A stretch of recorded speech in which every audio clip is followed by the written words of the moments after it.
Hi Vichamari, welcome back to the channel Shipra Mishra. This is Shipra Mishra and I hope you guys are doing fine. तो कहते ना कोशिश करने वालों की हार नहीं होती, कितने भी चैलेंजेस आ जाए हम सामने खड़े हैं, रोक नहीं सकता कोई अगर हम डिटर्मिन्ड है। आपके लिए मैंने एसडीसी चीट शीट्स भी बना दी है। ये जो शीट्स है ये आपकी मदद करने वाली है पूरे के पूरे इंग्लिश को रिवाइज करने के लिए, कम से कम समय के अंदर, कम से कम कंटेंट के अंदर। और ये कंटेंट हैंड रिटन है, ओरिजिनल है, आपको कोई कहीं किसी किताब से या फिर कहीं से नहीं लिया हुआ है। मेरे सारे के सारे लेक्चर्स का क्रक्स इसके अंदर है, तो आपको पूरी मदद यहाँ पर मिलने वाली है अपने आंसर राइटिंग के अंदर। तो फटाफट से पूरी इंग्लिश को खत्म करने के लिए हो जाते हैं तैयार, फुल ऑन एनर्जी और जोश के साथ में। तो पहला चैप्टर हम करने वाले हैं द लास्ट लेसन, जिसे लिखा है अल्फोंस डॉडेट ने। यहाँ पर दो लोग हैं जिनके बारे में बात की जा रही है, एक है फ्रांस, दूसरे एम हेमेल। ये दोनों ही जो है यहाँ पर हमें बताते हैं, कुछ चीजें सिखाते हैं। पहले तो हम देख लेते हैं कि आखिरकार ये चैप्टर कहता क्या है। चैप्टर है कि बर्लिन से एक ऑर्डर आया है कि अल्सास और लोरेन के स्कूल में अब से फ्रेंच नहीं पढ़ाई जाएगी, उन स्कूल में अब से केवल और केवल जर्मन पढ़ाई जाएगी। और जैसे ही ये सारे लोगों को, विलेजर्स को, फ्रांस को पता चलता है तो सब लोग शॉक हो जाते हैं। उन्हें ऐसा फील होता है कि अभी तक उन्होंने फ्रेंच लैंग्वेज को इतना लाइटली क्यों लिया, क्यों नहीं उन्होंने पढ़ाई की, क्यों नहीं अपनी लैंग्वेज सीखी। अपनी आइडेंटिटी को खोने का खतरा उन्हें महसूस होता है। इन सब की यहाँ पर गलती है, ये चीज एमएमएल सबको रियलाइज कराते हैं।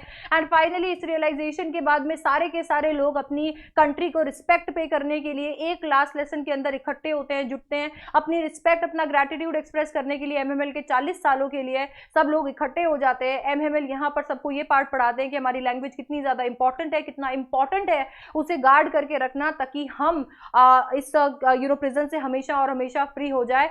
ये लास्ट लेसन हमें बहुत कुछ सिखाता है, जैसे कि हमारी आइडेंटिटी और हमारा कल्चर बहुत ज्यादा इंपॉर्टेंट है। हमारी मदर टंग हमारी आइडेंटिटी बनाती है। एजुकेशन किसी भी ऑपरेशन को फाइट कर सकता है। हमारे अंदर एक ह्यूमन टेंडेंसी होती है कि हम प्रोक्रेस्टिनेट करते रहते हैं, चीजों को कल तक टालते रहते हैं। इसके साथ साथ में कभी कभी जब चीजें हमारे पास बहुत ज्यादा होती हैं तो हम उनकी वैल्यू नहीं करते हैं। खूबसूरती से टीचर स्टूडेंट रिलेशनशिप को भी यहाँ पर दर्शाया गया है।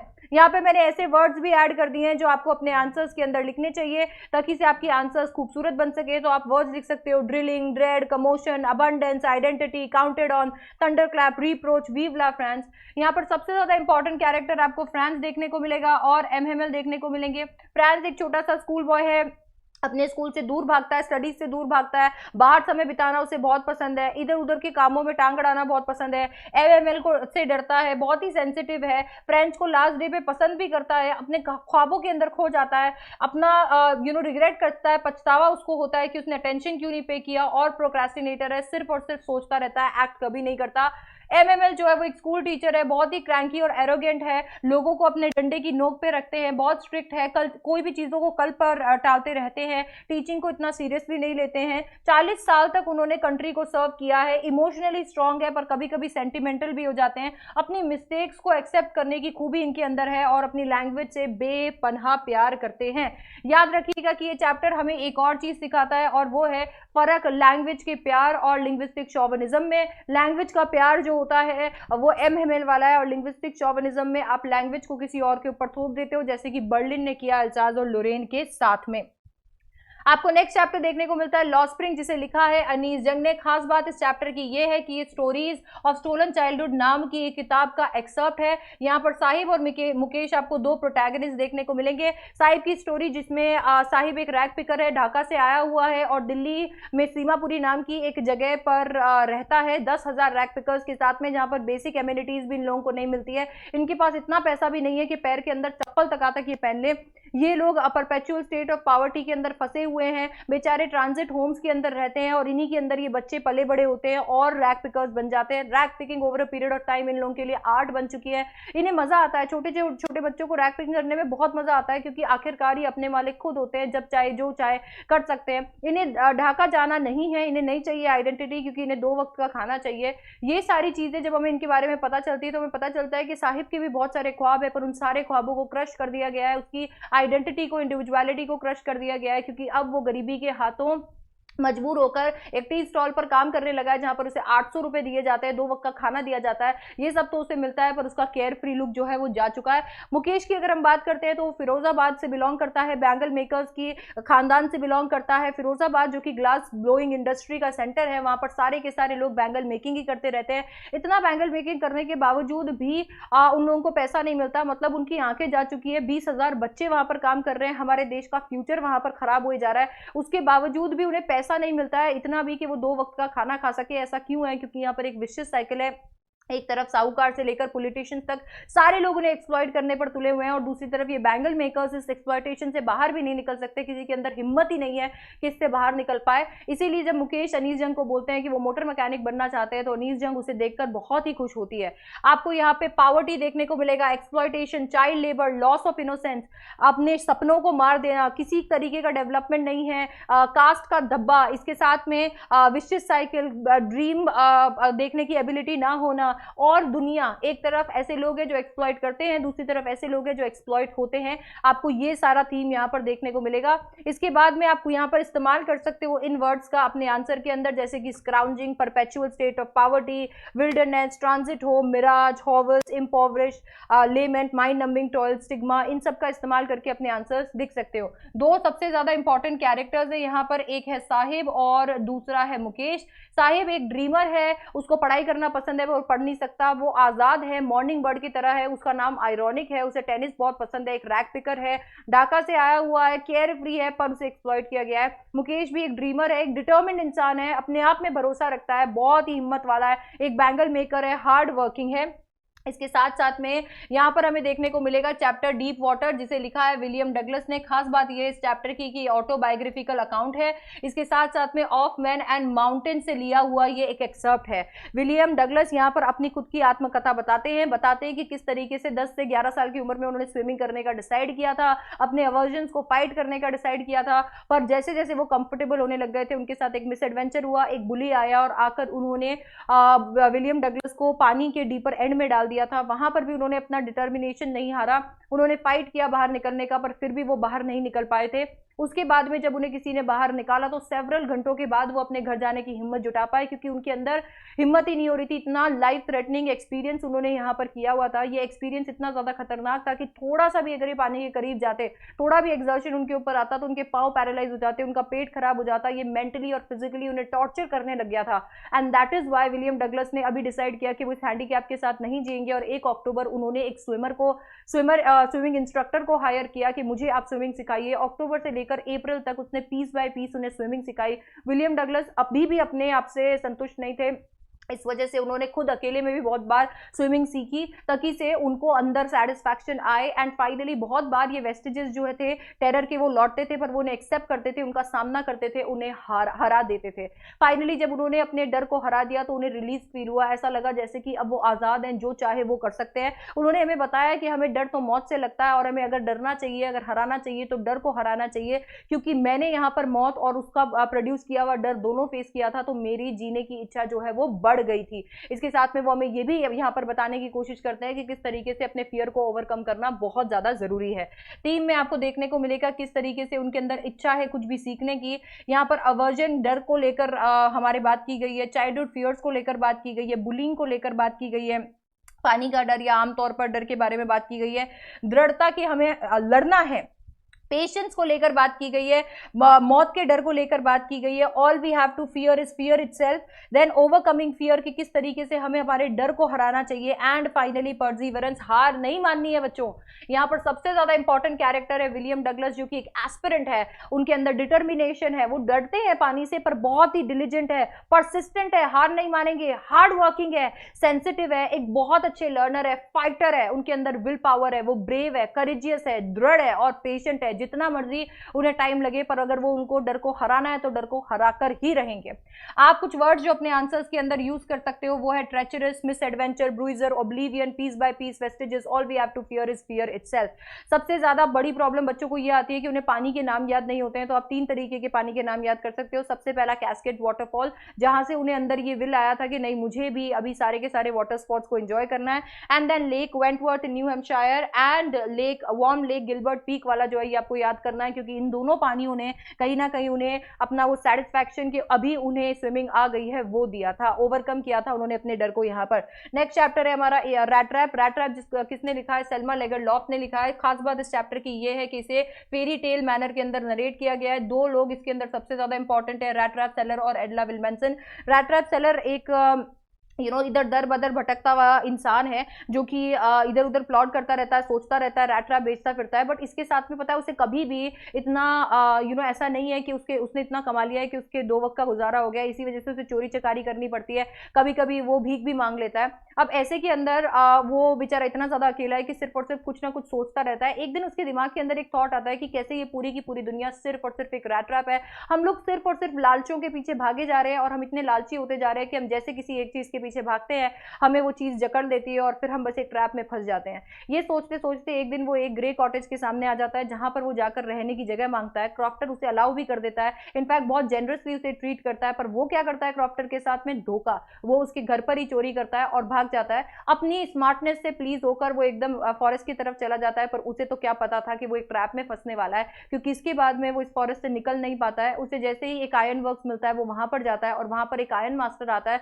जो उसे मिस्टेक कर लेता है नील्स अलोफ के नाम से, अपने एक दोस्त के नाम से।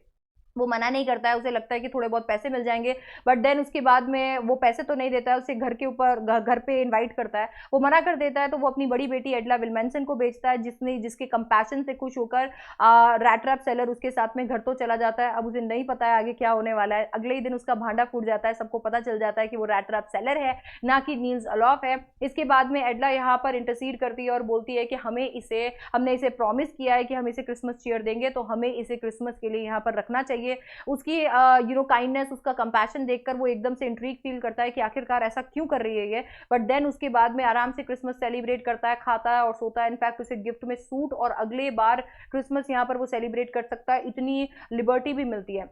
वो ये सारी चीज़ों के बारे में, इन सारी चीज़ों को ऑब्जर्व करता रहता है, पर साइलेंट रहता है। अगले दिन जब चर्च के अंदर एडला और उसके पापा को पता चलता है कि क्रॉफ्टर के घर पे चोरी हुई है, और चोरी करने वाला इंसान जो है वो एक रैट रैप सेलर है, तो उन्हें डर लगता है कि उनके घर पे भी चोरी हुई होगी। एडला को डर लगता है कि कहीं उसका भरोसा तो नहीं टूट जाएगा, पर जैसे ही वो घर जाते हैं तो उन्हें पता चलता है कि रैट रैप सेलर ने कुछ भी नहीं चुराया। इनफैक्ट वो कुछ देकर गया एडला विल्मेंसन को, जिसके अंदर उसने एक रैट रैप के अंदर 30 क्रॉनर और एक लेटर डाला है, जिसके अंदर ये लिखा हुआ था कि तुमने मुझे कैप्टन के जैसे ट्रीट किया, तो मैं तुम्हें आज एम्बेरस नहीं करूंगा। ये 30 क्रॉनर उस क्रॉफ्टर को दे देना, और ये रैट रैप उस रैट की तरफ से है जिसे तुमने रिडीम किया है। तो हमें इससे क्या पता चलता है? इससे हमें पता चलता है कि किस तरीके से आइसोलेशन और लोनलीनेस किसी इंसान को पागल कर सकती है, कम्युनिटी कितनी ज्यादा इंपॉर्टेंट है। ये दुनिया सच में एक रैट रैप है। सेकंड चांसेस हमें देने चाहिए, हमें लोगों को माफ करना चाहिए। काइंडनेस, प्यार और ट्रस्ट से इंसान के सोल को बदला जा सकता है, रिडीम किया जा सकता है। हर एक इंसान में कोई ना कोई अच्छाई होती है। बच्चावारी कुछ वर्ड्स जो कि आप अपने आंसर्स के अंदर लिख सकते हो, जैसे कि vagabond, fallen into line of thoughts, bets, crooner, impenetrable prison, regiment, manor house, captain won't stay hill, redemption. अच्छा, कैरेक्टर में सबसे ज्यादा important character rat trap seller है, और उसके बाद में आपको एडला विल्मेंसन देखने को मिलेगी। रैट रैप सेलर एक वैगाबॉन्ड है, लोनली इंसान है, गरीब है बेचारा, भिखारी है, चोर भी है, नफरत करता है इस दुनिया से, खोया रहता है, कॉन्टेम्पलेट करता रहता है अपने ही अंदर, सेल्फ सेंटर्ड है, तो सिनिकल भी है, अपॉर्चुनिस्टिक है, बहुत ही लालची है, उसको डर लगता रहता है कि उसे कोई पकड़ लेगा, बहुत ही मिजरेबल कंडीशन है उसकी, बेचारा खाना भी अच्छे से नहीं खा पाया है। एंड इसके साथ में कभी कभी वो रिडम्पशन चाहता है, वो चाहता है कि उसे रिडीम कर लिया जाए, उसे बस बचा ले कोई, अंदर ही अंदर वो ये चाह रहा है। अच्छा, एडला जो कि बहुत ही काइंड है, कंपैशनेट है, बहुत ही ज्यादा मॉडेस्ट है, आप देखोगे बहुत ही शर्मीली है, बिल्कुल भी खूबसूरत नहीं है, पर बिल्कुल माफ करना जानती है, लोगों को कन्विंस कर सकती है, उसके पास में परसुएशन की स्किल्स है। इसके साथ साथ में उसे अच्छा लगता है अगर उसके घर पर कोई आता है, वो बेचारी भी लोनली है, लोगों पे इजीली भरोसा कर लेती है, कंसिडरेट नेचर की है, दयावान है बहुत ज्यादा।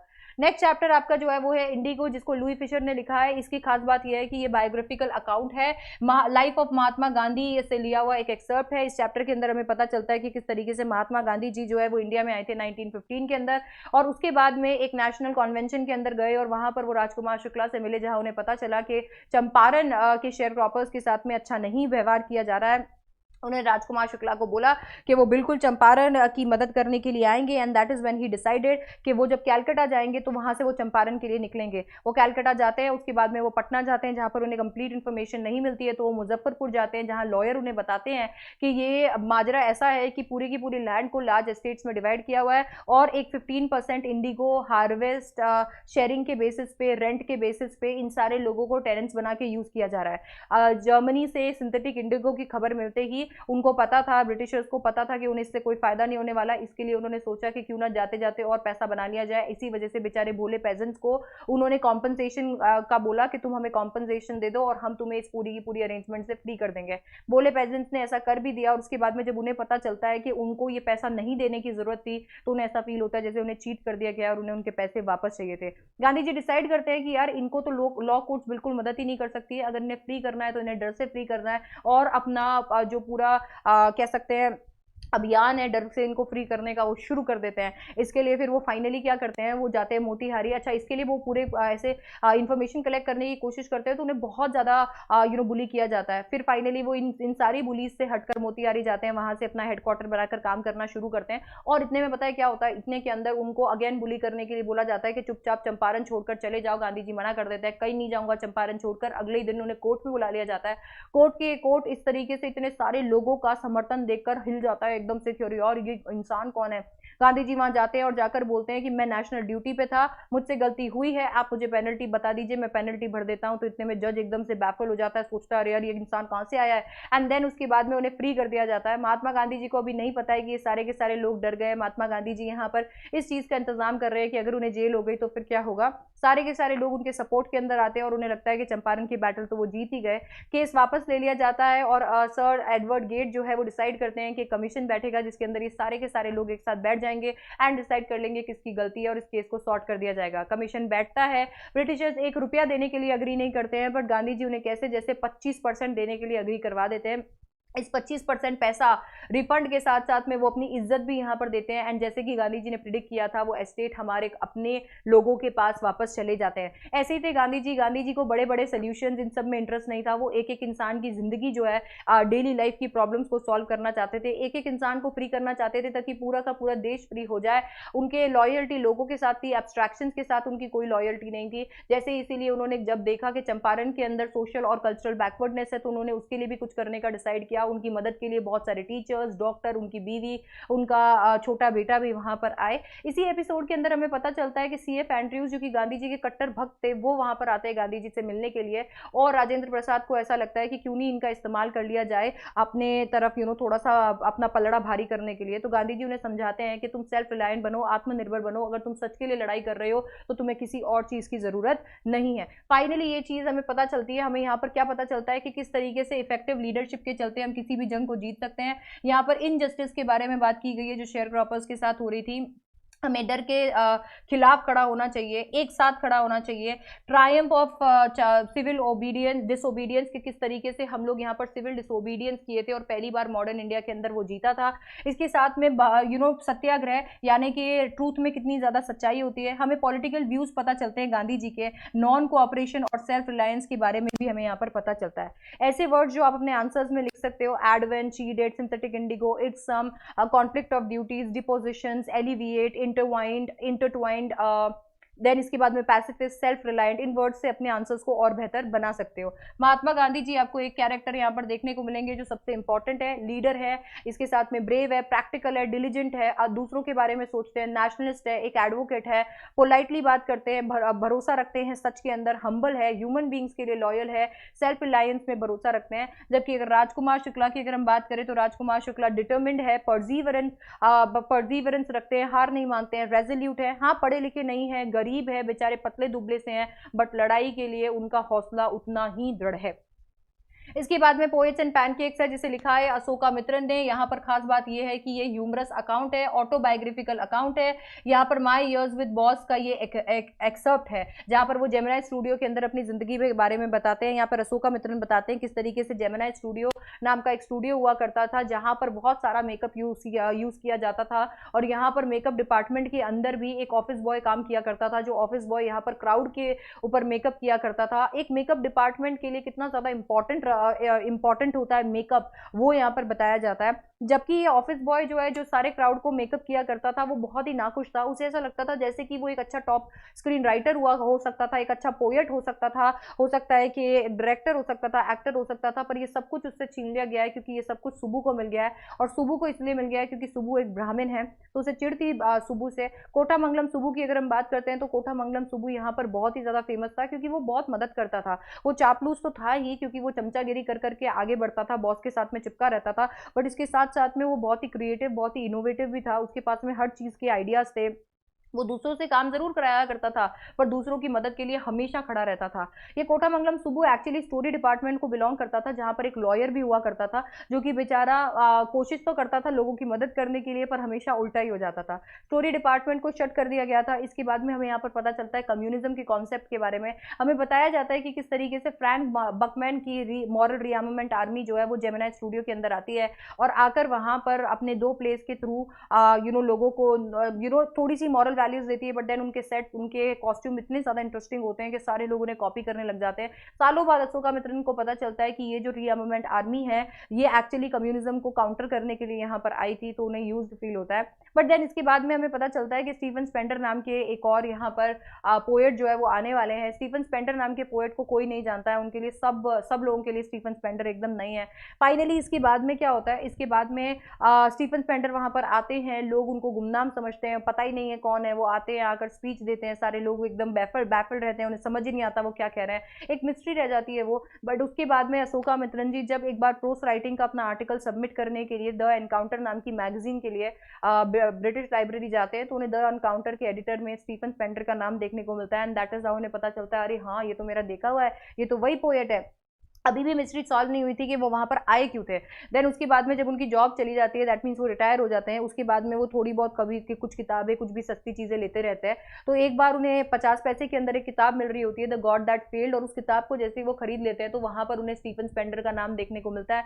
वो किताब बताती है कि किस तरीके से ये सारे के सारे लोग जो है वो कम्युनिज्म में गए एंड कम्युनिज्म से बाहर निकले, तब जाके उन्हें पता चलता है कि अच्छा स्टीफन स्पेंडर भी यहाँ पर कम्युनिज्म के बारे में बात करने आए थे। तो आपको यहाँ पर थीम देखने को मिलेगा, इंडियन सिनेमा के अर्ली डेज पता चलेंगे, फिल्म इंडस्ट्री के बारे में पता चलेगा, राइवलरी जेलिसी के बारे में पता चलेगा, कास्टिज्म का कीड़ा यहाँ पर आपको देखने को मिलेगा, बहुत सारी पॉलिटिकल आइडियोलॉजीज देखने को मिलेगी, कम्युनिज्म काउंटर कम्युनिज्म की लड़ाई आपको यहाँ पर देखने को मिलेगी, किस तरीके से पोएट्स और राइटर्स की दुनिया है वो आपको यहाँ पर पता चलती है। आपको सबसे ज्यादा इंपॉर्टेंट स्टीफन स्पेंडर जो कि एक मिस्टीरियस पोएट है, ये भी यहाँ पर देखने को मिलता है। आप वर्ड्स यूज कर सकते हो, एनलाइटेंड, इम्प्रोविडेंट, कम्युनिस्ट, बैफलमेंट, एमिनेंट, इन शब्दों का इस्तेमाल करके अपने आंसर लिख सकते हो। 2 इंपॉर्टेंट कैरेक्टर्स आपको देखने को मिलेंगे, एक इंपॉर्टेंट कैरेक्टर है ऑफिस बॉय, दूसरा है कोटामंगलम सुब्बू। ऑफिस बॉय यहाँ पर आप देखोगे कि क्राउड को पेंट करता है, बहुत ही जेलस है, सुब्बू से चिढ़ता है, एक्टर, डायरेक्टर, स्क्रीन राइटर बनना चाहता है, पोएट है, फ्रस्ट्रेटेड है, अपने एंगर को सुब्बू के टूवर्ड्स निकालता रहता है।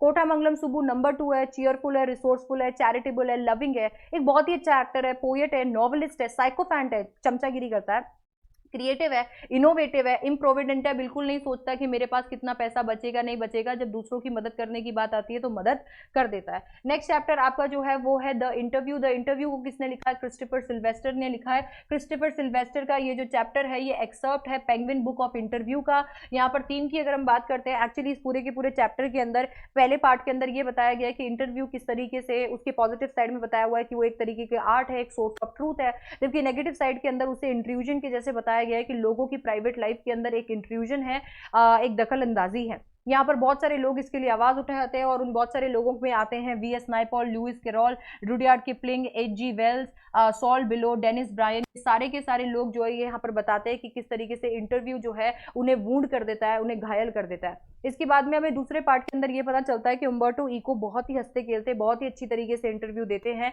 एक एग्जाम्पल हमें यहाँ पर उनके थ्रू देखने को मिलता है कि इंटरव्यू अच्छे से भी दिए जा सकते हैं। इनफैक्ट अगर आप बिल्कुल ही इंटरव्यू देते हो और आप बहुत स्मार्ट तरीके से इंटरव्यू देते हो तो आप सामने वाले के क्वेश्चंस को पहले से ही डिसाइड कर सकते हो। तो ये चीज हमें यहाँ पर पता चलती है। हमें पता चलता है कि किस तरीके से उम्बर्टो इको जो है वो बहुत ही अच्छे एक स्कॉलर है सेमियोटिक्स के। इसके साथ में आप देखोगे वो प्रोफेसर है यूनिवर्सिटी पे, नॉवेलिस्ट है, बहुत ही पोलाइट है, हम्बल है, डाउन टू अर्थ है। उनका फिलोसफिकल इंटरेस्ट आपको देखने को मिलेगा यहाँ पर। साथ ही साथ में नॉन वायलेंस पीस को प्रमोट करते हैं। उनका पर्सनल और प्लेफुल स्टाइल है लिखने का। उन्हें नरेशंस बहुत ज्यादा पसंद है, बिल्कुल भी फेंकते नहीं है, बहुत ही प्रैक्टिकल है। एक्सीडेंटल नॉवेलिस्ट बन चुके हैं, एक अकेडमिशियन है। उन्होंने कमाल की नॉवल लिखी है जिसका नाम है द नेम ऑफ द रोज, जो कि फेमस हो गई है, 10 से 15 मिलियन कॉपीज वहां पर बेची है और इसी वजह से उनका इंटरव्यू जो है वो लिया गया है। तो हम लोग इस चैप्टर से क्या सीखते हैं? इन चैप्टर से सीखते हैं कि इंटरव्यू एक कम्युनिकेशन जॉनरे है। हम देखते हैं कि किस तरीके से एक तरफ इंटरव्यू की तारीफें हो रही होती है, दूसरी तरफ इंटरव्यू की नेगेटिव बातें हमें पता चलती है, और साथ ही साथ में हमने यहाँ पर उम्बर्टो इको का इंटरव्यू भी देखा। कुछ वर्ड जिनका आप इस्तेमाल कर सकते हो वो है unwarranted, lionize, condemnatory, thumbprints on windpipe, serviceable, medium, hypothesis, metaphysics, theology, the name of the rose. इन सब का इस्तेमाल अपने आंसर्स में जरूर कीजिएगा। नेक्स्ट चैप्टर है गोइंग प्लेसेस, जिसे लिखा है ए आर बार्टन ने। ए आर बार्टन ने इस चैप्टर को बहुत ही अच्छी तरीके से लिखा है। यहाँ पर आपको सच में इमेजिन करवाया है जो सोफी इमेजिन करती है। इस चैप्टर के अंदर आपकी प्रोटैगनिस्ट सोफी है। अब सोफी एक टीनेज गर्ल है जो कि यहाँ पर हीरो वर्शिप करती है, जो कि यहाँ पर इमेजिनेशन की एक दुनिया के अंदर जाती है जो कि रियलिटी से कोसों दूर है। लोअर मिडिल क्लास से आने वाली सोफी जो है वो उम्मीद करती है, ड्रीम करती है कि वो अब एक बार कभी बुटीक खोलेगी, एक मैनेजर बनेगी, एक्ट्रेस बनेगी, या फिर हम कह सकते हैं कि उसको ये उम्मीद है कि वो एक दिन जो है पैसे वाली बनने वाली है और दुनिया का, देश का और सिटी का सबसे बड़ा बुटीक खोलने वाली है। रियलिटी तो ये है कि उसका घर भी एक डिसेंट घर नहीं है और वो अपने घर वालों से इतनी ज़्यादा कनेक्टेड नहीं है। सिर्फ एक ही इंसान है जिसका उसे अटेंशन चाहिए होता है और जिसके साथ में वो कनेक्टेड है, और वो है उसका बड़ा भाई जियोफ। अब वो जियोफ का अटेंशन सीख करने के लिए उससे झूठ बोलती है कि वो उसके फेवरेट फुटबॉल प्लेयर डैनी कैसी से मिली है। जियोफ बेचारा इस बात पर यकीन करना चाहता है, पर किसी को सोफी की बात पर यकीन आए तो कैसे आए, क्योंकि सोफी तो बहुत ज़्यादा वाइल्ड स्टोरीज बनाती है। वो यहाँ पर ये स्टोरी बनाती है कि एक दिन वो बाजार में खड़ी हुई थी और उसे डैनी कैसी मिल गया। उन दोनों ने बात की और डैनी कैसी ने उसे डेट पर पूछा। हकीकत ऐसी बिल्कुल भी नहीं थी। डैनी कैसी को उसने सिर्फ और सिर्फ सैटरडे को एक मैच के अंदर देखा था, and that was it. Gen Z जो कि उसकी बेस्ट फ्रेंड है, बहुत ही ज़्यादा डाउन टू अर्थ है, बहुत ही ज़्यादा रियलिस्टिक है, वो उसे जब इसके बारे में पूछती है तो वो उससे भी झूठ बोलती है। इसके बाद में वो सच में डेट पर चली जाती है, ये सोच के कि सच में वहाँ पर डैनी कैसी आएगा। रियलिटी तो आपको और मेरे को दोनों को पता है कि डैनी कैसी वहाँ पर नहीं आने वाला है, बट वो पूरा रोलर कोस्टर जो इमोशंस का है वो फील करती है। वो फील करती है कि डैनी कैसी वहाँ पर आया, एट द सेम टाइम वो ये भी फील करती है कि डैनी कैसी जो है वहाँ पर नहीं आया। वो टूटा हुआ फील करती है, सैड फील करती है। उसे ऐसा लगता है कि उसके भाई को वो क्या जवाब देगी। सारे लोग हमेशा उसे झूठा मानते हैं, कभी उस पर यकीन नहीं करते, और अब तो मुझ पर वो बिल्कुल भी यकीन नहीं करेंगे। ये सोचते सोचते जब वो घर जा रही होती है तो फिर से इमेजिन कर लेती है डैनी कैसी के साथ में अपनी मीटिंग को। इमेजिन करती है कि कितना खूबसूरत वो दिखता है, उसकी आंखें कितनी जेंटल है, वो एक प्रोडिजी है, कितना महान है डैनी कैसी। हकीकत तो यह है कि उसने सिर्फ और सिर्फ उसे मैच के अंदर देखा है। तो ये चैप्टर बात करता है अडोलेसेंट की फैंटेसाइजिंग को लेकर, हीरो वर्शिपिंग को लेकर, किस तरीके से लोग खुले आंखों से सपने देखते हैं, यंग जनरेशन कितनी एस्पिरेशनल हो सकती है, अनफुलफिल्ड प्रोमिसेस और ड्रीम्स का दर्द क्या होता है, फैमिली की रिलेशनशिप्स के बारे में ये बात करता है, अटेंशन सीकिंग के बारे में बात करता है, and also lower middle class family और हाउस होल्ड के अंदर जो जो चीज़ें चल रही होती है, जो जो चोर्स होते हैं, उनके बारे में भी ये बात करता है। सोफी जो कि यहाँ की मेन कैरेक्टर है, उसमें हमें पता चलता है कि सोफी एम्बिशियस है, लोअर मिडिल क्लास फैमिली को बिलोंग करती है, डे ड्रीमर है, रियलिटी से कोसों दूर है, वाइल्ड स्टोरीज बनाती है, अटेंशन सीकर है, अकेली है, बिल्कुल भी सेंसिबल नहीं है, डैनी कैसी से प्यार करती है, बहुत ही ऑब्जर्वेंट है, रिजर्व नेचर की है, इमेजिनेटिव बहुत है और बहुत ही ज़्यादा इमोशनल है। आप यहाँ पर वर्ड्स का इस्तेमाल कर सकते हो जैसे कि बुटीक हो गया, इनकॉन्ग्रुइटी हो गया, अरकाड हो गया, प्रोडिजी हो गया, नोजी हो गया, पैंग्स ऑफ डाउट्स हो गया। नेक्स्ट माई मदर एट 66 जिसे कमला दास ने लिखा है, उसकी खास बात यह है कि एक एंजाममेंट है, दैट मीन्स इसे सिंगल सेंटेंस के अंदर लिखा गया है और 14 लाइन के अंदर उसे कंप्लीट कर दिया गया है। इसकी खूबसूरती इसकी सिमिलीज के अंदर भी आपको देखने को मिलेगी। ये एक ऐसी पोएम है जहाँ पर हमें बताया जाता है कि कैसे एक बेटी अपनी माँ को देखती है बूढ़ा होते हुए और देखती है कि किस तरीके से दिन बर दिन वो बूढ़ी होती जा रही है और एक दिन इसी तरीके से वो उनसे दूर हो जाएंगी। अपने माँ बाप के बारे में ऐसा सोचना बहुत ही ज़्यादा दुख भरा हो सकता है, एंड दैट इज़ वाई वो अपने आप को डिस्ट्रैक्ट करने की कोशिश करती है, बट वो डिस्ट्रैक्टेड नहीं हो पाती है। जब अपनी मम्मी को देखती है तो देखती है कि किस तरीके से वो उदास हो चुकी है, डल हो चुकी है, उनका चार्म जा चुका है।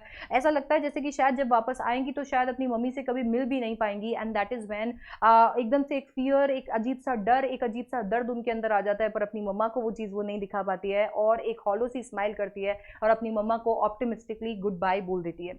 यहाँ पर हमें पता चलता है ह्यूमन रिलेशनशिप कितनी ज़्यादा कॉम्प्लेक्स हो सकती है, किस तरीके से रिस्पॉन्सिबिलिटीज़ में कॉन्फ्लिक्ट आ सकता है कि ये करूँ या ये करूँ। एजिंग एक रियल चीज़ है, ये हमें पता चलता है। दुनिया का एक ही सत्य है और वो है डेथ। हमें ये भी पता चलता है कि किस तरीके से बेचारे एल्डरली जो है वो जैसे जैसे बूढ़े होते जाते हैं उन्हें अकेला छोड़ दिया जाता है, उनके पास में केयर या कंपनी कुछ नहीं होता है। यहाँ पर हमें सेपरेशन के पेन को भी एहसास करवाया जाता है कि किस तरीके से अगर हमसे हमारे लव्ड वंस कभी दूर हो जाएंगे तो हम कितना ज़्यादा टूटा हुआ फील करेंगे।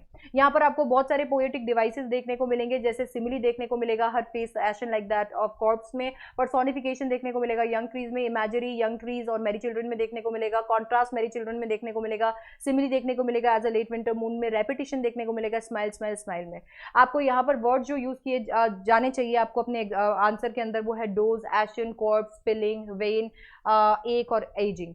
नेक्स्ट आपका जो पोम है वो है कीपिंग क्वाइट, जिसे लिखा है पैब्लो नेरूदा ने। पैब्लो नेरूदा ने इस पोम की खास बात यह है कि इसे वर्ल्ड वॉर 2 के बाद में लिखा था, दैट इज वाई वॉर के सेंटिमेंट्स इस पोम के अंदर आपको देखने को मिलेंगे। इस पोम के अंदर वो बताते हैं कि हम लोग कभी कभी इतने ज्यादा एक रेस के अंदर भागने लग जाते हैं, हम लोगों को जीतने की इतनी होड़ होती है कि उसके चक्कर के अंदर हम खुद को और दूसरे को डिस्ट्रॉय करने लग जाते हैं। ऐसे में क्या होता है, ऐसे में बहुत सारे लोग जो है शायद वॉर तो कर देते हैं, कभी नेचर के अगेंस्ट कर देते हैं, कभी लोगों के अगेंस्ट कर देते हैं और जीत भी जाते हैं, पर हार जाती है तो ह्यूमैनिटी हार जाती है। तो इसीलिए एक मिनट लेना चाहिए, अपने आप में इंट्रोस्पेक्ट करना चाहिए, सेल्फ एग्जामिन करना चाहिए और ये जानने की कोशिश करनी चाहिए कि आज हम जो कर रहे हैं वो कर क्यों रहे हैं, आखिरकार हम ऐसा कर ही क्यों रहे हैं, हमें इससे मिल ही क्या रहा है। अगर हम अपने आप को एग्जामिन करेंगे तो शायद हम देख पाएंगे कि हम लोगों ने अपने आप को और दूसरों को कितना ज्यादा डिस्ट्रॉय कर दिया। यहाँ पर टोटल इनएक्टिविटी की बात नहीं हो रही है, यहाँ पर बात हो रही है कि जो तुम्हें करना है वो करो, पर अच्छे के लिए करो, किसी को डिस्ट्रॉय करने के लिए मत करो। तुम यहाँ पर इतने ज्यादा सिंगल माइंडेड हो जाते हो, इतनी होड़ में आ जाते हो, एक रेस के अंदर आ जाते हो कि मुझे आगे जाना है आगे जाना है, कि जब तुम वहां नहीं जा पाते हो तो तुम्हें सैडनेस मिलती है। यही अगर तुम इंट्रोस्पेक्ट करोगे तो तुम्हें पता चलेगा कि रियलिस्टिक स्टैंडर्ड क्या है, तुम क्या करना चाहते हो, और अगर तुमसे ये सब नहीं होता है तो तुम अर्थ से ये चीज सीख सकते हो। यहाँ पर यही थीम के अंदर बताया हुआ है कि इंट्रोस्पेक्शन कितना ज्यादा इंपॉर्टेंट है, म्यूचुअल अंडरस्टैंडिंग एक दूसरे के बीच में कितनी इंपॉर्टेंट है, भाईचारा बहुत इंपॉर्टेंट है, पीस और साइलेंस की इंपॉर्टेंस बताई गई है, और किस तरीके से हमें अगर हम इंट्रोस्पेक्ट करेंगे तो रियलाइज होगा कि हम कितना डिस्ट्रॉय कर रहे हैं। पोएटिक डिवाइसेस और वर्ड्स टू यूज आपको देखने को मिलेगा, जैसे वी विल में एलिट्रेशन देखने को मिलेगा, लेट्स में एनोफोरा देखने को मिलेगा, आम के अंदर पन देखने को मिलेगा, विदाउट का रेपिटेशन देखने को मिलेगा, सडन स्ट्रेंजनेस के अंदर एलिट्रेशन देखने को मिलेगा, वॉर्ड्स के अंदर रेपिटेशन देखने को मिलेगा, क्लीन क्लोथ्स के अंदर एलिट्रेशन देखने को मिलेगा, वॉक अबाउट से लेकर नथिंग तक एंटाइथीसिस देखने को मिलेगा, और अर्थ के अंदर आपको देखने को मिलेगा पर्सोनिफिकेशन।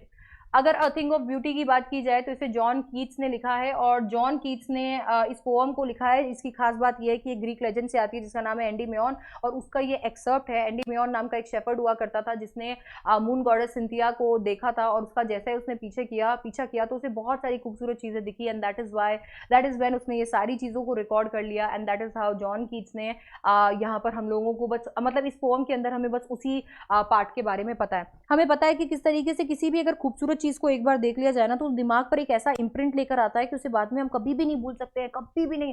जितनी बार सोचते जाएंगे उतनी बार वो हमें खुशी देती जाएगी, लवलीनेस देती जाएगी, उसकी खुशी ना कभी खत्म ही नहीं होती है, वो खुशी बढ़ती जाएगी, एंड दैट इज व्हेन हम लोगों को मोटिवेशन मिलता है, इंस्पिरेशन मिलता है। लाइफ के अंदर तो बहुत सारे चैलेंजेस आते ही रहते हैं, बट खूबसूरत चीजें जो होती हैं, ये जो एक फीलिंग होती है वो हमें मोटिवेट करती है कि कोई बात नहीं, तुम गिरे हो तो तुम फिर उठोगे। यहाँ पर बहुत सारी चीजें हैं जो हमें नेचर ने प्रोवाइड की है जो बहुत ज्यादा खूबसूरत है। हमें तो ऐसा ही लगता है कि जिंदगी में खूबसूरती है पर मौत में भी खूबसूरती है। सोचो वो लोग जो कि अपने देश के लिए, अपने लोगों के लिए जान दे देते हैं, हंसते खेलते अपनी जान दे देते हैं, उनकी तो शहीद होना भी कितना ज्यादा ग्लोरीफाइंग है, कितना ज्यादा खूबसूरत है। और ऐसे ही खूबसूरत चीजों से हमारा पूरा का पूरा संसार भरा हुआ है, और ये सब कुछ हमें प्रोवाइड किया है भगवान जी ने, ताकि से एक तरफ अगर हम चैलेंजेस को फाइट कर रहे हैं तो दूसरी तरफ उन्हें फाइट करने की हमें हिम्मत भी मिलते जा रही है। तो हमें पता चलता है यहाँ पर कि खूबसूरत चीजें जो होती है वो जॉय फॉर एवर देती है, एवर लास्टिंग जॉय लेकर आती है। नेचर के बारे में बात की गई है, पोएट को ब्यूटी बहुत पसंद है, ये हमें पता चल गया है। ये पता चल गया है कि ब्यूटी के कोई पैरामीटर्स नहीं होती है, कोई धारणाएं नहीं होती है।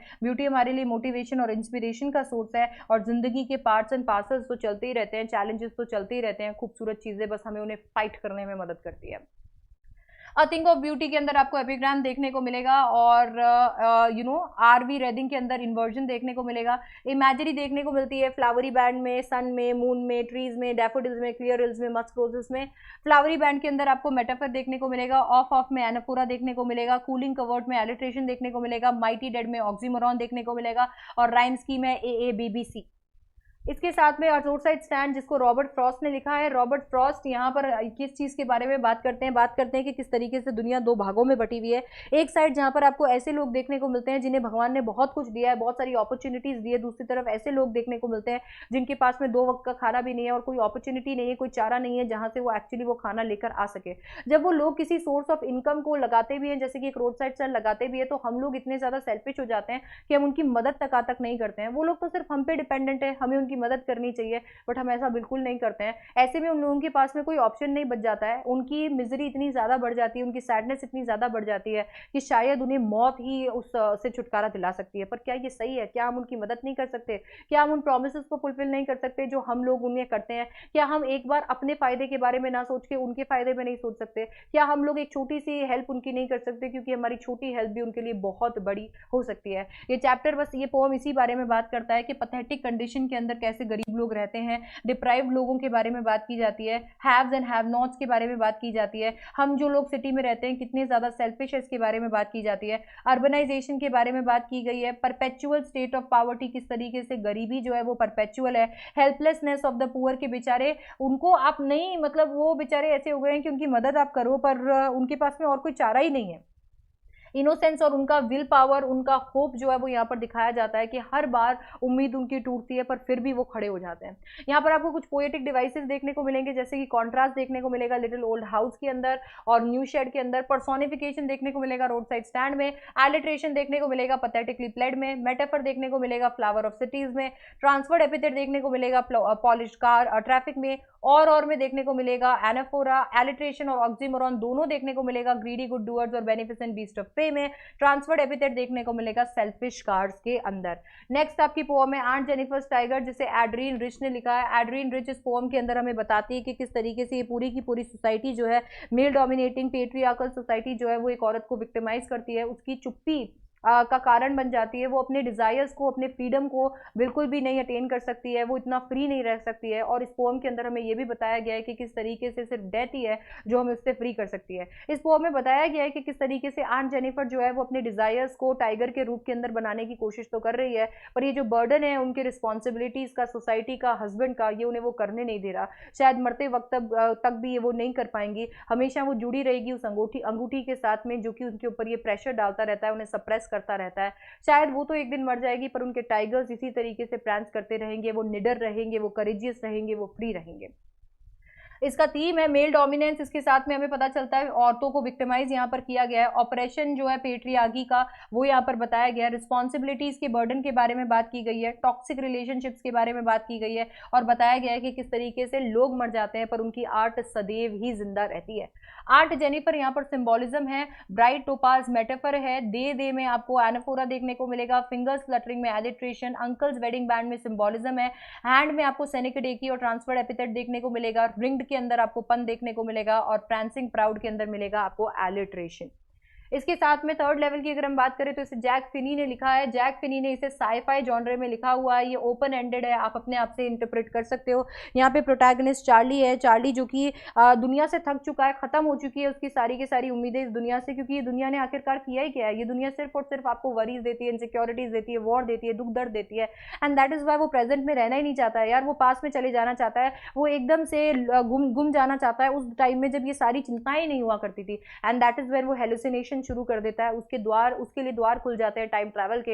एक बार की बात है कि वो घर जाना चाह रहा होता है, इतने में वो थर्ड लेवल के अंदर चला जाता है जहाँ की दुनिया एकदम ही अलग होती है, क्योंकि वो 1894 में ट्रैवल कर लेता है। उसे वहाँ जाना होता है क्योंकि वो 1894 के गेल्सबर्ग में जाना चाहता है, जहाँ पर लाइफ कितनी ज़्यादा सिंपल थी, कितनी पीसफुल थी, वॉर बहुत ज़्यादा दूर था। उसकी टिकट लेना चाहता है बट उसके पास में वो वाले पैसे नहीं होते, करेंसी नहीं होती, एंड दैट इज वाई वो वापस प्रेजेंट में आ जाता है। इसके बाद में जब वो पैसे तो ले आता है तो उसे थर्ड लेवल नहीं मिलता है, वो बेचारा ढूंढ रहा होता है, बट देन उसके बाद में वो भी हार मान जाता है। अब अपना काम वापस करने लग गया है, अपने स्टैम्प कलेक्शन के ऊपर ध्यान देने लग गया है। इतने में उसे पता चलता है कि उसके स्टैम्प कलेक्शन के अंदर एक ऐसा एनवेलप है जो वहां पर नहीं था। अभी तक उसने सारे स्टैम्प्स को अच्छे से देखा हुआ, ये एनवेलप वहां पर नहीं था। उस एनवेलप को जब वो खोलता है तो एक चिट्ठी उसके दोस्त से मिली होती है, जहां पर बताया जाता है कि वो जो है उसका दोस्त थर्ड लेवल के अंदर पहुंच गया है, थर्ड लेवल सच में एग्जिस्ट करता है, और चार्ली और लुइजा को भी ढूंढना चाहिए और फटाफट वहां पर आ जाना चाहिए। और इसी के बाद में चार्ली और लुइजा थर्ड लेवल को ढूंढने लग जाते हैं। आपको यहाँ पर देखने को मिलेगा harsh reality of present reality, कितनी खराब है, कितनी दुखदाई है प्रेजेंट टाइम्स में। एस्केपिज्म का थीम देखने को मिलेगा, टाइम ट्रैवल देखने को मिलेगा, वॉर ह्यूमन प्रेडिकमेंट लेकर आता है, इमेजिनेशन और हैलुसिनेशन का थीम देखने को मिलेगा, और टेम्पररी रेफ्यूज फ्रॉम रियलिटी देखने को मिलेगा। हम फोटोज के फॉर्म में, वीडियोज के फॉर्म में भी टेम्पररीली चले जाते हैं पुराने जमाने में, राइट। इसके बाद में आता है आपके कैरेक्टर्स। अब कैरेक्टर्स के अंदर आपको देखने को मिलेगा चार्ली। चार्ली जो है ये सबसे ज्यादा इंपॉर्टेंट कैरेक्टर है। अब ये इंपॉर्टेंट कैरेक्टर है, इसके अंदर आपको मॉडर्न मैन देखने को मिलेगा। ये मॉडर्न मैन है, एक ड्रीमर है, एस्केपिस्ट है, इमेजिनेटिव है, स्टैम्प कलेक्ट करता है, बहुत ही अनहैप्पी है, सिंपल है, अपनी वाइफ को बहुत पसंद करता है, इनसिक्योर है, उसे एक आइडियलिक वर्ल्ड चाहिए, एक ऐसा पीसफुल वर्ल्ड चाहिए जिसके अंदर ये सारी के सारे प्रॉब्लम्स ना हो, एंड बहुत ही ज्यादा ऑब्जर्वेंट है, छोटी छोटी डिटेल्स भी हमारे तक लेकर आता है। यहाँ पर आप शब्द का इस्तेमाल कर सकते हो जैसे कि थर्ड लेवल। थर्ड लेवल यहाँ पर हर जगह यूज आएगा। इसके साथ में एस्केप जो है वो एक ऐसा वर्ड है जो कि आपको हर जगह पे यूज करना पड़ेगा। इसके साथ में आप चाहो तो यहाँ पर हैलुसिनेशन का इस्तेमाल कर सकते हो, क्योंकि यहाँ पर हमें पता चलेगा कि किस तरीके से वो इमेजिनेशन यहाँ पर करे जा रहा है। यहाँ पर आपको ये भी पता चलेगा कि आप रियलिटी वर्ड का इस्तेमाल बार बार यहाँ पर कर रहे होंगे कि किस तरीके से आपकी रियलिटी बहुत ही ज्यादा हार्श हो जाती है। आपको यहाँ पे टेम्परेरी रेफ्यूज का भी इस्तेमाल करना चाहिए, टेम्परेरी रेफ्यूज फ्रॉम रियलिटी। इन सारे वर्ड्स का अगर आप इस्तेमाल करोगे तो टाइम ट्रैवल, आपका जो थीम है वो कहीं ना कहीं यहाँ पर रिफ्लेक्ट होता रहेगा। इसके बाद में नेक्स्ट आपके लिए आता है टाइगर किंग। टाइगर किंग को किसने लिखा है? कल्कि ने लिखा है। यहाँ पर आपको खास बात यह है कि सेवरल इंस्टेंसेस ऑफ सटायर देखने को मिल जाएंगे। कल्कि ने यहाँ पर एक ऐसा चैप्टर लिखा है जिसके अंदर बताया गया है कि किस तरीके से एक घमंडी किंग होता है, जिसके बचपन के अंदर एक भविष्यवाणी की जाती है कि भाई जैसे ही तू बड़ा हो जाएगा तो तेरे को टाइगर मार देंगे। अभी ऐसे में वो सोचता है कि अगर राज्य के सारे टाइगर्स को मैं ही पहले मार दूं तो मुझे कौन मारेगा। इतने में उसे बताया जाता है कि 100वां टाइगर तेरे को मारेगा। वो सोचता है कि वो 100 के 100 टाइगर मार देगा तो फिर उसके बाद में तो उसे मारने के लिए कोई होगा ही नहीं। उसकी आंखों पर पट्टी बन जाती है पावर की, उसको अमर होना होता है, एंड दैट इज वाई वो सारी चीजों को छोड़ देता है, अपनी ह्यूमैनिटी भी साइड में रख देता है और 100 टाइगर मारने के लिए निकल पड़ता है। 70 टाइगर मारने के बाद में वो शादी भी ऐसी जगह पे करता है जहाँ टाइगर्स बहुत ज्यादा है, एंड बाकी के टाइगर्स भी मार लेता है। टोटल 99 टाइगर्स मारने के बावजूद अभी भी उसे डर है, क्योंकि एक टाइगर अभी भी उसे नहीं मिला है। हर जगह पे टाइगर अभी उसे नहीं मिल रहा होता है। वो कैसे उस टाइगर को ढूंढे? फाइनली उसका जो सेक्रेटरी होता है, दीवान होता है, वो उसकी एंग्जाइटी को देखकर एक टाइगर जो है एक जू से उठाकर लेकर आता है। वो उस टाइगर को शूट करता है। ऐसा लगता है उसे कि वो टाइगर मर गया है, पर असल में वो टाइगर मरा नहीं होता है। वो आराम से उसका जश्न मना रहा होता है, और इतने में अपने बेटे के साथ में खेलते खेलते उसके हाथ के अंदर एक टॉय टाइगर से एक बांस फंस जाती है, सीख फंस जाती है। उसे ऐसा लगता है कि ज्यादा कुछ बात नहीं, उतार के फेंक देता है, पर पूरे हाथ के अंदर फंस पड़ जाती है। उसको ऑपरेट करना पड़ता है और ऑपरेशन सक्सेसफुल हो जाता है क्योंकि उसकी डेथ हो जाती है। आप देखोगे किस तरीके से 100 टाइगर ने अपना रिवेंज यहाँ पर ले लिया होता है। तो आपको पता चलता है कि किस तरीके से पावर और लाइफ दोनों ही ट्रांजिएंट हैं, किस तरीके से एक इंसान अपने डेस्टिनी से नहीं भाग सकता है। हंटिंग जो है वो बहुत ही गलत चीज होती है। ईगो इंसान को अंधा बना देता है, और फुलिशनेस जो है किंग की, उसके बारे में भी हमें यहाँ पता चलता है। 100 टाइगर मारने की जरूरत ही क्या पड़ी उसे। ऑलराइट, कैरेक्टर्स के अंदर आप देखोगे टाइगर किंग जो है सबसे इंपॉर्टेंट कैरेक्टर है। एरोगेंट है, प्राउड है, गलिबल है, इगोइस्टिक है, आपको सिनिकल देखने को मिलेगा, कॉन्डसेंडिंग है, अपने आप को सोचता है कि प्रोफेसी को रॉन्ग प्रूव कर पाएगा, केयरलेस है, नेग्लिजेंट है अपने स्टेट के टुवर्ड्स, ऑपर्चुनिस्टिक है, स्टबर्न है, डिटर्मिन्ड है। आप यहाँ पे prophecy, rumour, 100 tiger, astrology, proclamation, unforeseen hurdle, adorn, anxiety, procession, craftsmanship और रिवेंज, इन सारे वर्ड्स का इस्तेमाल कर सकते हो अपने आंसर्स को लिखने के लिए। इसके बाद में आता है journey to the end of the earth, जिसे किसने लिखा है? तिशानी दोशी ने लिखा है। ये जो चैप्टर है, ये चैप्टर नहीं, एक तरीके का आर्टिकल है जो कि उनके एक्सपीडिशन के ऊपर लिखा हुआ है। यहाँ पर स्टूडेंट ऑन आइस प्रोग्राम के बारे में हमें बताया जाता है कि Tishani Doshi actually student on ice programme नाम के एक प्रोग्राम जो कि कैनेडियन जियोफ ग्रीन ने शुरू किया था, उसके तहत अंटार्कटिका जाती है, जहाँ पर जाकर उन्हें रियलाइज होता है कि अंटार्कटिका कितनी प्योर जगह है, यहाँ पर तो ह्यूमन आए ही नहीं है। इसकी वजह से कहीं ना कहीं अंटार्कटिका में आपको अर्थ का प्रेजेंट, पास्ट, फ्यूचर सब देखने को मिलेगा। वो जैसे ही वहां पर लैंड करती है तो उन्हें रियलाइज होता है कि यार किस तरीके से अंटार्कटिका और इंडिया एक टाइम पर कनेक्टेड हुआ करते थे, क्योंकि गोंडवाना नाम का एक सुपर कॉन्टिनेंट हुआ करता था जिसके टुकड़े फिर हो गए थे। इसी वजह से बेचारा अंटार्कटिका एकदम ठंडा बन गया है और एकदम नीचे रह गया, साउथ पोल में रह गया। इसके बाद में उन्हें पता चलता है, वो हमें बताती है कि कैसे सारी चीजें एकदम अच्छी जा रही थी, पर इस जियोलॉजिकल क्लॉक में ह्यूमन बींग्स की एंट्री हुई और हमने मात्र 12,000 साल के अंदर अंदर, जो कि कुछ सेकंड्स हैं जियोलॉजिकल क्लॉक में, ऐसा खतरनाक तबाही मचा दी है कि हम लोग climatic changes, ozone layer depletion, global warming, इन सारी चीजों की तरफ जाते जा रहे हैं बिना ये सोचे कि इसका अंत कब होगा और कितना बुरा होने वाला है।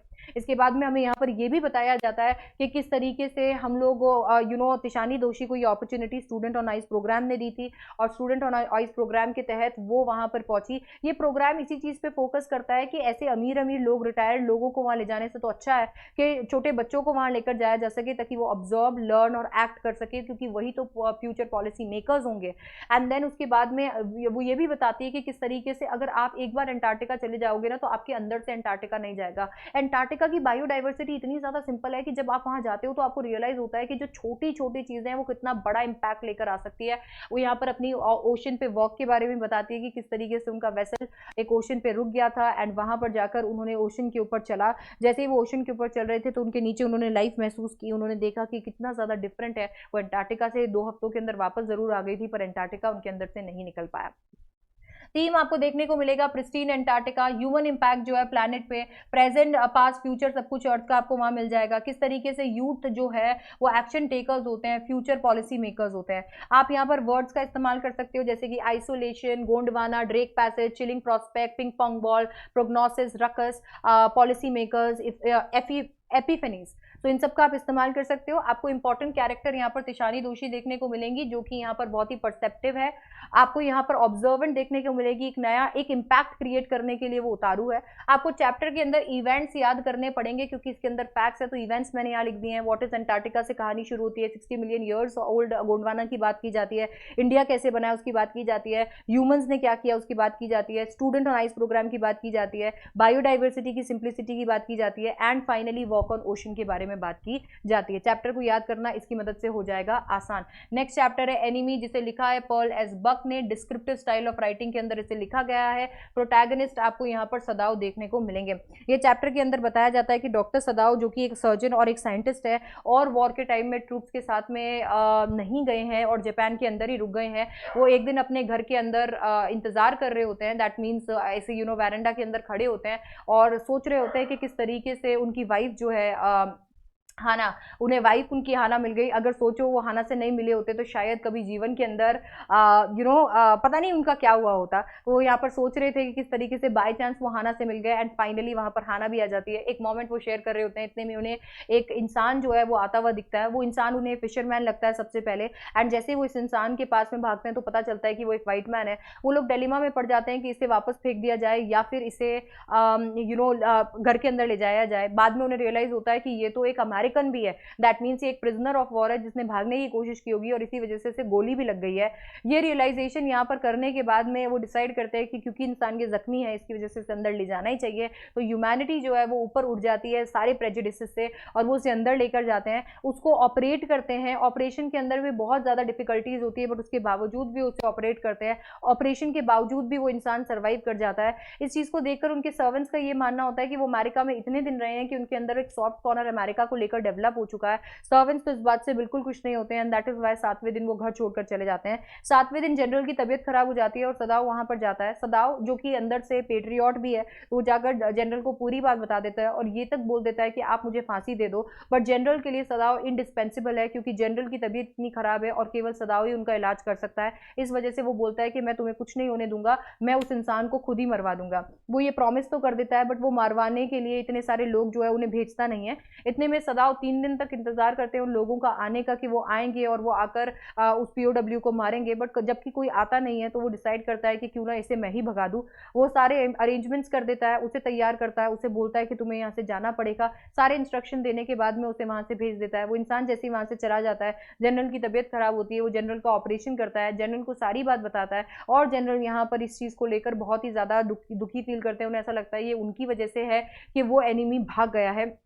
सदाव उन्हें रिजोरेंस देता है कि कोई दिक्कत नहीं है, मैं किसी के सामने अपना मुंह नहीं खोलूंगा। जनरल उन्हें रिवॉर्ड करने की बात करते हैं पर सदाव को कोई रिवॉर्ड की रिक्वायरमेंट नहीं है क्योंकि जैसे उसने ये देख लिया है कि वो इंसान जो है वहां पे अब जा चुका है, वो एकदम सेफ है, सर्वेंट्स घर पर वापस आ चुके हैं, तो सदाव को सब कुछ मिल गया है। पर सदाव इतना ज्यादा कंफ्यूज है कि एक दिन जब वो वेरेंडा में खड़ा होता है और वहीं देख रहा होता है जहां से वो इंसान आया था, तो उसके सामने सारे के सारे वो लोग आ जाते हैं जो सारे लोगों ने उसके साथ में डिस्क्रिमिनेशन किया था। उसके अंदर गुस्सा भर जाता है। अब आपको यहाँ पर थीम में देखने को मिलता है नेशनलिज्म। आपको देखने को मिलता है किस तरीके से ह्यूमैनिटी और प्रोफेशन जो है वो यहाँ पर इंपॉर्टेंट है। हमें देखने को मिलता है कि किस तरीके से वॉर सिचुएशंस हमें कहाँ लाकर खड़ा कर देती है। सबसे इंपॉर्टेंट थीम है कि आप ऊपर उठते हो छोटी छोटी चीजों से और ह्यूमैनिटी को सबसे ऊपर रखते हो।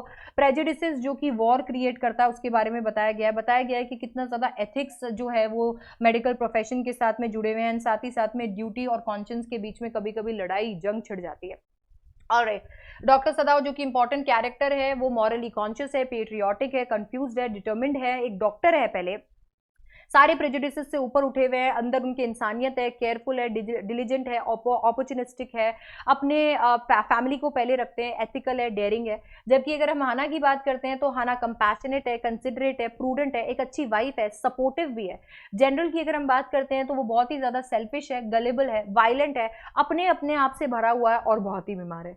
वर्ड जिनका हम इस्तेमाल कर सकते हैं वो है wounded, unconscious, duty, operate, sympathetic, irony, frustrated, bullet, ruthlessly, stupor, insistent, condemned और डिस्पाइज्ड। इन वर्ड्स में हम अपने आंसर्स को लिख सकते हैं। नेक्स्ट सबसे इंपॉर्टेंट चैप्टर आपका है on the face of it, जिसे लिखा है किसने? सूजन हिल ने। जॉनरे इसका है प्ले। यहाँ पर प्रोटैगनिस्ट आपको डेरी और मिस्टर लैम देखने को मिलेंगे। डेरी जो कि एक 14 साल का बच्चा है, मिस्टर लैम के गार्डन के अंदर एंटर कर देता है। मिस्टर लैम जो कि उसे वहां पर रोकते हैं क्योंकि उन्हें लग रहा होता है कि बच्चा डरा हुआ है। डेरी बताता है कि वो डरता नहीं है, इनफैक्ट लोग उससे डरते हैं क्योंकि उसका फेस जला हुआ है और एसिड उसके उस साइड ऑफ फेस पे गिर गया था, जिसकी वजह से उसकी जिंदगी पूरी तरीके से तबाह हो गई है, जिंदगी पूरी तरीके से खत्म हो गई है। अब ऐसे में डेरी को मोटिवेट करते हैं मिस्टर लैम। मिस्टर लैम उसे बताते हैं कि ऐसा नहीं है, ये सब कुछ परसेप्शन से होता है। मिस्टर लैम उसे एक नया नजरिया देते हैं दुनिया को देखने का, एक नया परसेप्शन देते हैं, उसे बताते हैं कि कितना इंपॉर्टेंट है लोगों से प्यार करना, भगवान की हर चीज को जो भगवान ने बनाया है उससे प्यार करना, अपने आप से प्यार करना, आप जैसे हो उसे एक्सेप्ट करना, अपनी खामियों को भी एक्सेप्ट करना, क्योंकि वही आपको इंसान बनाता है। ये कैसी दुनिया होगी जिसके अंदर सारे लोग जो है वो सेग्रीगेशन के साथ में रहें? तो ये दुनिया तुम्हारी दुनिया है और तुम्हें लोगों से डरने की जरूरत नहीं है। लोग जो कहे उन्हें कहने दो, उनकी बातों को मानने की भी जरूरत नहीं है, तुम खुलकर जियो। वो कहीं ना कहीं ये चीज उसे सिखाते हैं। दोनों के बीच में कॉन्वर्जेशन होती है कि डेरी वापस नहीं आने वाला है मिस्टर लैम की मदद करने के लिए, बट डेरी वापस आना चाहता है। एंड दैट इज व्हेन वो अपने घर जाता है और घर जाकर अपनी मम्मी को बताता है कि वो मिस्टर लैम के पास वापस जाएगा, क्योंकि उसका परसेप्शन अब चेंज हो चुका है। अब वो अपने फेस के बारे में नहीं सोचता है, अब वो इस बारे में सोचता है कि अगर मिस्टर लैम जो कि टिन लेग के साथ में जी रहे हैं, इतना टाइम उन्होंने अपने आप निकाला है, इतने सारे लोगों को फेस किया, उन्हें कोई फर्क नहीं पड़ता कि लोग उन्हें क्या कहते हैं, तो मैं भी ऐसा कर सकता हूं। वो मिस्टर लैम के पास में चला जाता है। मिस्टर लैम तब तक गिर चुके होते हैं, एप्पल तोड़ते तोड़ते उनके साथ एक एक्सीडेंट हो जाता है, उनकी लैडर स्लिप हो जाती है, उनकी मौत हो जाती है। डेरी वहां पर जब एंटर करता है, मिस्टर लैम को अपनी गोद में रखता है और वहां पर बहुत जोर जोर से रोने लगता है, जो हमें ये बताता है कि डेरी एक बहुत अच्छा दोस्त था, वो वापस आया था, पर मिस्टर लैम उसे देखने के लिए जिंदा नहीं रहे थे। मिस्टर लैम ने कितना इम्पैक्ट जो है डेरी की जिंदगी पे डाला, डेरी की जिंदगी यहाँ पर बदल दी है, डेरी की जिंदगी का टर्निंग पॉइंट बन गया है मिस्टर लैम से मिलना। तो यहाँ पर हमें पता चलता है कि किस तरीके से लोग जो बेचारे डिसेबिलिटीज वाले होते हैं वो बहुत लोनलीनेस और मेंटल पेन से सफर करते हैं। यहाँ पर एक सेंस ऑफ लॉस इन्वॉल्व है। आपको देखने को मिलेगा कि ये कहानी आइसोलेशन और एलियनेशन की है। ये सोसाइटी जितना ज्यादा शायद फिजिकल पेन किसी इंसान को नहीं होता, ये सोसाइटी उसे एलियनेटेड फील करा करा के उतना पेन दे देती है। किस तरीके से हर चीज के टूवर्ड्स हमारा परसेप्शन बहुत मैटर करता है, और अपीयरेंस पॉजिटिविटी के बारे में भी ये चैप्टर बात करता है कि आप जैसे दिखते हो, आप जैसे भी हो, आप बेस्ट हो।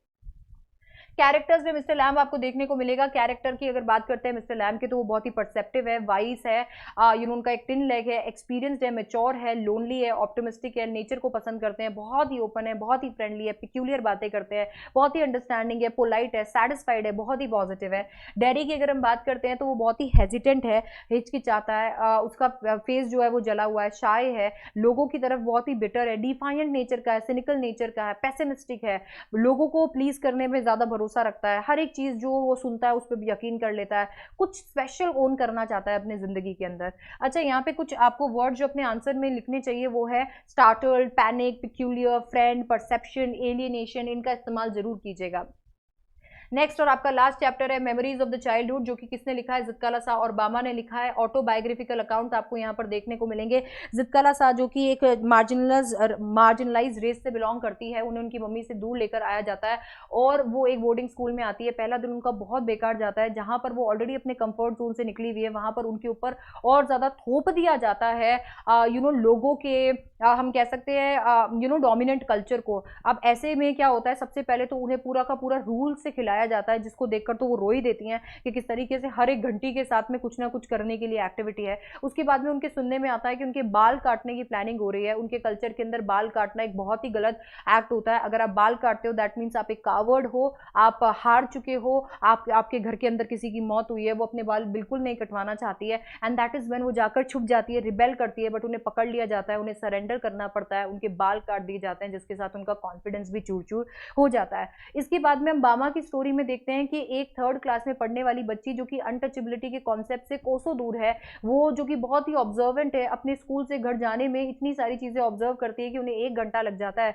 वो एक दिन ये ऑब्जर्व करती है कि कैसे एक जो एल्डर है वो अपने हाथ में वदाइस लेकर आ रहा है, पर अजीब तरीके से उन्होंने होल्ड किया हुआ है, क्योंकि लैंडलॉर्ड उन्हें बिना छुए उनमें से वदाई निकाल रहे हैं। उसे ये बहुत फनी लगता है, पर उसका भाई उसे बताता है ऐसा इसके लिए है क्योंकि इंडिया के अंदर अनटचेबिलिटी प्रिवेल करती है, जिसका मतलब ये है कि अगर आप एक लोअर कास्ट से बिलोंग करते हो, तो अगर आप किसी अपर कास्ट के इंसानों को या उनकी चीजों को अगर छुओगे तो वो पल्यूट हो जाएंगी। बामा को ये सुनकर बहुत गुस्सा आता है। उसका भाई उसे बताता है कि अगर तुम्हें अपने जीवन के अंदर कुछ अच्छा करना है तो तुम्हें पढ़ाई लिखाई करनी पड़ेगी, आगे बढ़ना पड़ेगा, और तभी जाकर तुम्हारी इंडिग्निटी से तुम्हें छुटकारा मिलेगा। तो यहाँ पर बताया जाता है सबसे पहले कि कैसे मार्जिनलाइज रेस और कास्ट के लिए डिस्क्रिमिनेशन किया जा रहा है। चाइल्डहुड ट्रॉमास के बारे में बताया गया है, चाइल्डहुड मेमोरीज के बारे में बताया गया है, चाइल्डहुड अकाउंट शेप कैसे करते हैं हम लोगों को, इसके साथ में इन ह्यूमन एटीट्यूड के बारे में बताया गया है। बताया गया है कि बच्चे कितने ज़्यादा सेंसिटिव होते हैं अपने सराउंडिंग्स को लेकर, और बेचारे कितना लाउडली रिएक्ट करते हैं, तो उनके साथ में ऐसा नहीं करना चाहिए। ईवल स्कीम जो पहले चला करती थी अपना कल्चर थोपने की, उसके बारे में बताया गया है। बताया गया है कि सफरिंग्स और ऑपरेशन जो है वो कैसे लोगों के साथ में किया जाता है, जब लोग ऐसा सोचते हैं कि उनका कल्चर ज़्यादा डोमिनेंट है और वो उनके कल्चर को लोगों को एक्सरसाइज करना चाहिए। जित्का लसा का कैरेक्टर आपको बहुत स्ट्रॉन्ग कैरेक्टर देखने को मिलेगा। डकोटा रेस से वो बिलोंग करती है, सेंसिटिव है, डिफाइंट है, मेंटली ट्रॉमेटाइज्ड है, रिबेलियस है, बहुत ही ज़्यादा कल्चरल है, डिस्टर्ब्ड है, ऑब्स्टिनेट है, प्रोटेस्ट करती है अपने बालों को कटवाने के खिलाफ, अपने उनको सरेंडर करना पड़ जाता है, बहुत ही इंडिग्निटीज फेस करती है, पर वो कंपैशनेट है, बहुत इंटेलिजेंट है। बामा की अगर हम बात करते हैं तो बहुत ही ऑब्जर्वेंट है, इनोसेंट है, अनटचेबिलिटी फेस करती हैं, डिस्क्रिमिनेशन उनके साथ होता है, उन्हें बहुत गुस्सा आता है, बहुत ही अनॉयड है, करेजियस है, ऑपरेशन का विक्टिम बनी है वो, और बहुत ही चौंक जाती है बात बात पे। यहाँ पर उनको ये सारी चीज़ों के बारे में पता चलता है तो वो बहुत सरप्राइज होती हैं। वर्ड जो कि आपको यूज़ करने चाहिए, मार्जिनलाइज्ड यूज़ करना चाहिए, ऑपरेशन यूज़ करना चाहिए, शिंगल्ड हेयर यूज़ करना चाहिए, स्मार्ट, प्रोवोक, इन्फ्यूरिएटेड, इन वर्ड्स का आप इस्तेमाल कर सकते हो अपने आंसर्स को लिखने के लिए। आपको बता देती हूँ कि राइटिंग सेक्शन के अंदर सबसे पहले आता है एक चीज आपका नोटिस। ये नोटिस में अगर नोटिस के फॉर्मेट की बात करें तो नोटिस के फॉर्मेट में सबसे पहले नेम ऑफ द ऑर्गेनाइजेशन आता है, इधर और इधर जगह छूटी हुई होती है, जस्ट इसके नीचे की लाइन में नोटिस आता है जो कि कैपिटल लेटर में लिखा होता है, और इधर इसकी जगह छूटी हुई होती है। लेफ्ट हैंड साइड के अंदर डेट आती है, डेट, मंथ और ईयर के फॉर्मेट के अंदर, और इसके नीचे वाली लाइन के अंदर जस्ट बीच में हेडिंग आ जाती है, जिसमें हम ये बता रहे होते हैं कि हम ये नोटिस जो है ये नोटिस किस लिए लिख रहे हैं, मतलब क्या टाइटल है, क्या टॉपिक है हमारे नोटिस का, ताकि कोई भी इंसान जो इस नोटिस को पढ़ रहा है उसे एग्जैक्टली पता हो कि ये नोटिस उसके काम का है भी या नहीं। फिर बात करते हैं हम लोग यहाँ पर मेन बॉडी की। मेन बॉडी पैराग्राफ फॉर्म के अंदर होती है, और यहाँ पर आप सारी की सारी इंफॉर्मेशन जो आपको सामने वाले पर्सन को देनी है वो लिख देते हो 50 वर्ड्स के अंदर अंदर। फिर इसके बाद में आप एक लाइन छोड़ दोगे, एक लाइन छोड़कर आएगा सिग्नेचर, आपका फुल नेम जो क्वेश्चन के अंदर गिवन है, और डेजिग्नेशन अगर क्वेश्चन के अंदर गिवन है।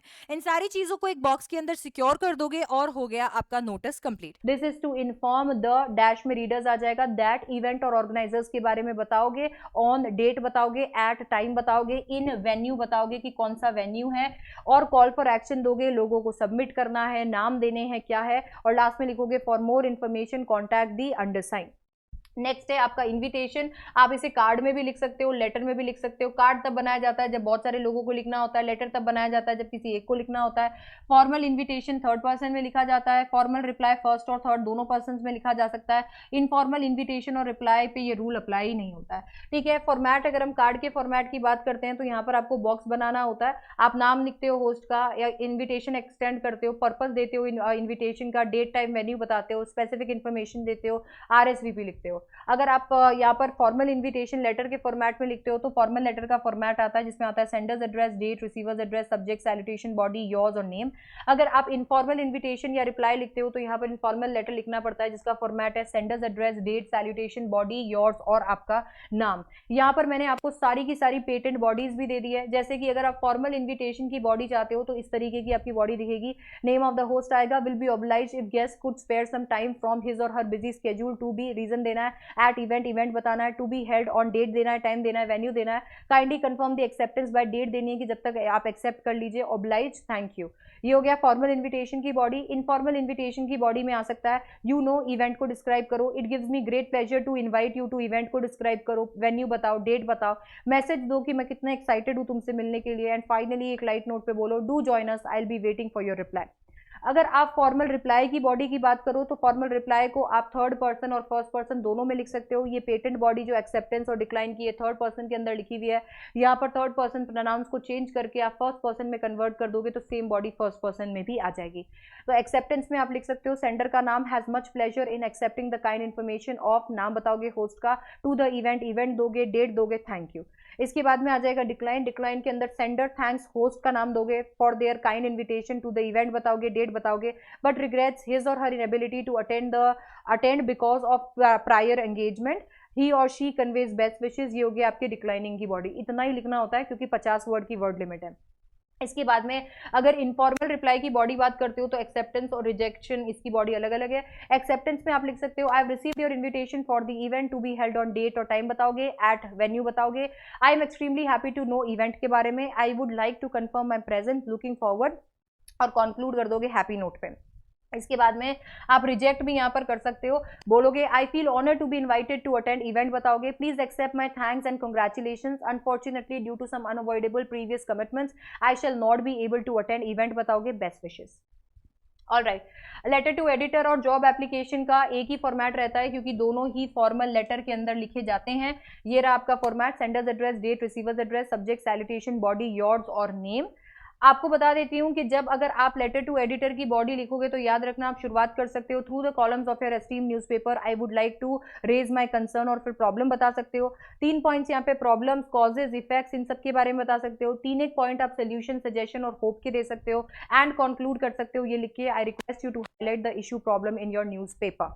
जॉब एप्लीकेशन की पेटेंट बॉडी आपके लिए मैम ने यहाँ तैयार की हुई है। मात्र आपको 3 जो है ब्लैंक्स भरने और आपका काम हो जाएगा। ये कि ये बॉडी आप चिपका के आ सकते हो। बॉडी कहती है in this is in response to your advertisement, newspaper का नाम, डेटेड, डेट लिखनी है। I wish to offer my candidature for the position of, position लिखनी है। I have the required qualification and experience in the said industry. I have also attach or enclose my resume and certificates for your kind perusal. I assure you that if selected, I shall work with utmost dedication and sincerity. I will be highly thankful to you if you shortlist me to for the interview. तो सारी बातें जो हमें चाहिए वो हमने यहाँ पर लिख दी है। बायोडेटा के अंदर आपको 4 चीजें पक्का मेंशन करनी है, पर्सनल इन्फॉर्मेशन और कॉन्टैक्ट डिटेल, एजुकेशन, क्वालिफिकेशन और एक्सपीरियंस, स्किल्स और अचीवमेंट्स, और रेफरेंस और डिक्लेरेशन। ये सब कुछ आपको यहाँ पर अटैच करना है क्योंकि बायोडेटा 1 से ज़्यादा पेजेस में जाएगा, बॉक्स बनाना कोई सेंस मेक नहीं करता है। इसके साथ में ये याद रखना कि एजुकेशन क्वालिफिकेशन में ज़रूर आपको टेबल बनानी पड़ेगी। Last but not the least आता है आपका लॉन्ग कंपोजिशन, जिसमें आती है आर्टिकल राइटिंग। फॉर्मेट काफ़ी आसान है, हेडिंग डालनी है और बायलाइन डालनी है, ऑथर का नाम आएगा। फिर आ जाएगी बॉडी, जिसको 3 पार्ट में डिवाइड करना है। इंट्रोडक्शन दोगे टॉपिक का, डिटेल्स के अंदर प्रॉब्लम्स, कॉजेज, इशू बताओगे, सोल्यूशन, कंक्लूजन के अंदर सोल्यूशन, इफेक्ट्स और होप्स बताओगे। यहाँ पर ग्रामर में आपको ये ध्यान रखना पड़ेगा कि फर्स्ट पर्सन प्रोनाउंस आपको करने अवॉइड, डायरेक्ट इंडायरेक्ट स्पीच में लिख सकते हो, एक्टिव वॉइस में लिखो, सिंपल टेंस का इस्तेमाल करो और सिंपल सेंटेंसेज या कंपाउंड सेंटेंसेज ही बनाओ, ज़्यादा कॉम्प्लेक्स बनाने की जरूरत नहीं है। रिपोर्ट 2 तरीके की हो सकती है, newspaper report, magazine report. Newspaper report आती है तो हेडलाइन, बायलाइन के बाद में डेट, प्लेस के बाद में बॉडी आती है।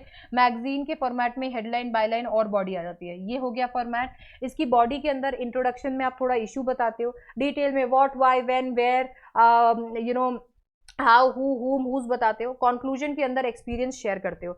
ग्रामर में याद रखना है टेंस पास्ट टेंस रहेगा, वॉइस पैसिव रहेगी, स्पीच इनडायरेक्ट रहेगी, पर्सन थर्ड पर्सन रहेगा, और सेंटेंसेस जो है वो आपको रखने पड़ेंगे सिंपल। इसके साथ में जो आपका रीडिंग कॉम्प्रहेंशन पैसेजेस है उसके अंदर ध्यान रखिएगा कि सबसे पहले आपको स्किम करना है आपके पैसेज को। इसके साथ में आपको यहाँ पर फर्स्ट और लास्ट पैराग्राफ में आपका थीम मिल जाएगा। इसके बाद में एक एक क्वेश्चन के अंदर लीड वर्ड ढूंढिए और उन लीड वर्ड्स के अकॉर्डिंग अपने पैसेज में जाकर आंसर्स ढूंढिएगा। एलिमिनेशन का इस्तेमाल कीजिएगा ताकि से आपको पता चले कि मैं किसी ऑप्शन को ओमिट क्यों कर रहा हूँ या फिर मैं उसे हटा क्यों रहा हूँ। इससे आपको करेक्ट ऑप्शन तक पहुंचने में आसानी होगी। वोकैबुलरी वाले क्वेश्चंस को करने के लिए किसी भी सेंटेंस को अच्छे से रीड कीजिएगा, वहां पर आपको पता चल जाएगा कि इस वर्ड का क्या मीनिंग है, जिससे आपको ये पता चल जाएगा कि वो वर्ड वहां पर क्यों है, और उसी से आप सिनोनिम एंटोनिम जैसे क्वेश्चंस भी कर सकते हो। याद रखिए कि कुछ ऐसे वर्ड्स का ख्याल रखिए जैसे कि an, a, the, one, two, ताकि आपको पता चले कि यहाँ पर मार्क्स किस तरीके से एलोकेटेड होंगे और आंसर्स क्या मल्टीपल हो सकते हैं या सिंगल आंसर्स हो सकते हैं।